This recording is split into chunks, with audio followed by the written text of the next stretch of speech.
అన్ని డ్రైన్స్ అన్ని క్లీన్ చేయించాం. అర్బన్ ఏరియాలో కానీ రూరల్ ఏరియాలో కానీ వీలైనంతవరకు చేయించాం. దానివల్ల వచ్చిన వాటర్ వచ్చినట్టు పోగలిగింది. దీనివల్ల కూడా మనకు ఎక్కడ కూడా ఈ యొక్క సబ్మెర్జెన్సీ ఇవన్నీ కూడా చాలా వరకు తగ్గే పరిస్థితికి వచ్చాయి. ఎప్పుడు కూడా టెక్నాలజీ, అధికార యంత్రాంగం, ఇంకొక పక్క ప్రజాప్రతినిధులు. ఈరోజు ఈ మీటింగ్కి ముగ్గురిని పిలిచాం. ఒక పక్క అధికార యంత్రాంగం మొత్తం ఉన్నారు, బాగా ఫీల్డ్లో పనిచేశారు. ఎమ్మెల్యేలు, ఎంపీలు పొలిటికల్ లీడర్షిప్ ఇచ్చారు మంత్రులు. మీరు that is a very good experience. ఎప్పుడు కూడా పొలిటికల్ మేనేజ్మెంట్ ప్రజాప్రతినిధులు చేయాలి.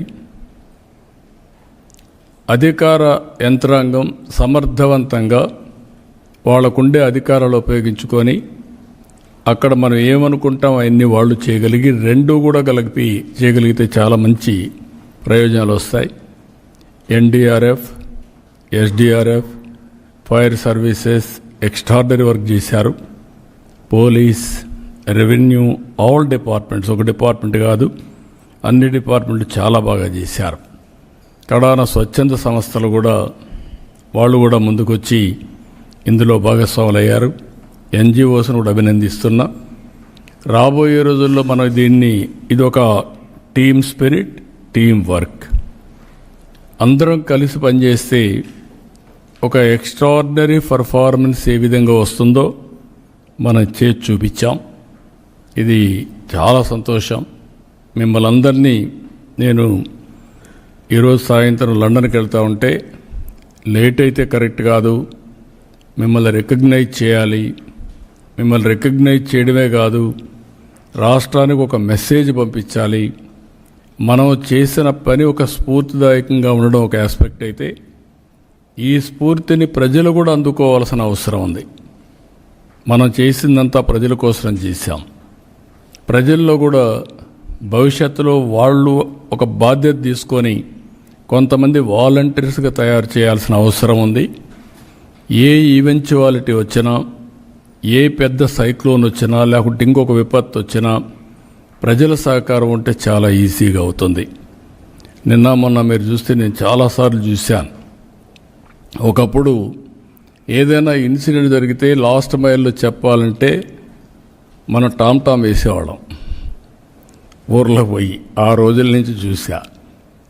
తర్వాత నేను అందరికీ వాస్తవాలు చెప్పాలంటే హరికేన్ తుఫాన్ అప్పుడు పేపర్లో అడ్వర్టైజ్మెంట్ ఇచ్చా.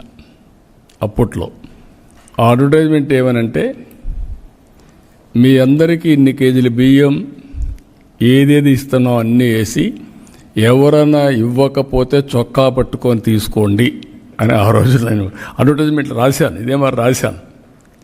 అంటే ధైర్యం ఇవ్వడానికి, గట్టిగా అడగండి, డిమాండ్ చేయండి, ఇట్ ఈజ్ యువర్ రైట్ అని చెప్పి చేయించాం.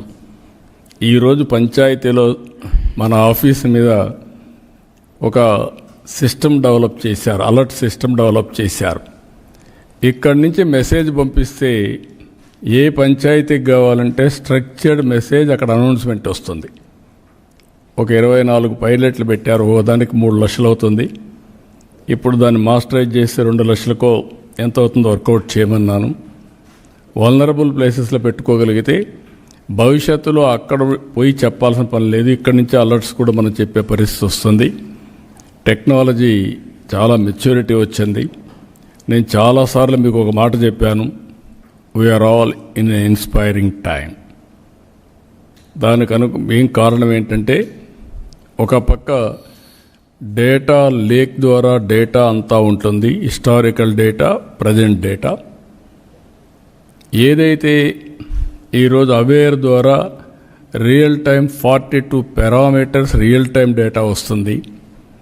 రెండు ఇంటిగ్రేట్ చేసి ఏఐ ఉపయోగించుకొని, లేకపోతే క్వాంటమ్ కంప్యూటర్ కూడా ఉపయోగించుకుంటే రియల్ టైం అనలిటిక్స్ చేసి right decision, right solution last మైల్కి రియల్ టైం పంపించడానికి వాట్సాప్ గవర్నెన్స్ ఉంది.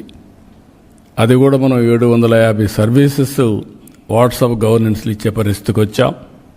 This is where. అందుకే మిమ్మల్ని అందరినీ కూడా ఎప్పుడు అంటూ ఉంటాను, ఇంకా హార్డ్ వర్క్ చేయడం కాదు, స్మార్ట్ వర్క్ చేయడం చాలా అవసరం అని. దానికి ఇది నాంది పలికింది.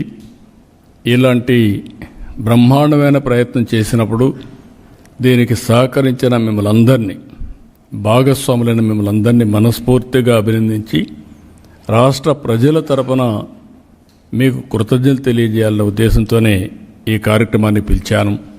దీనికి మీ అందరికీ మరొక్కసారి మనస్ఫూర్తిగా అభినందిస్తూ నేను ఇక్కడ జనసేన మీరు ముందుకు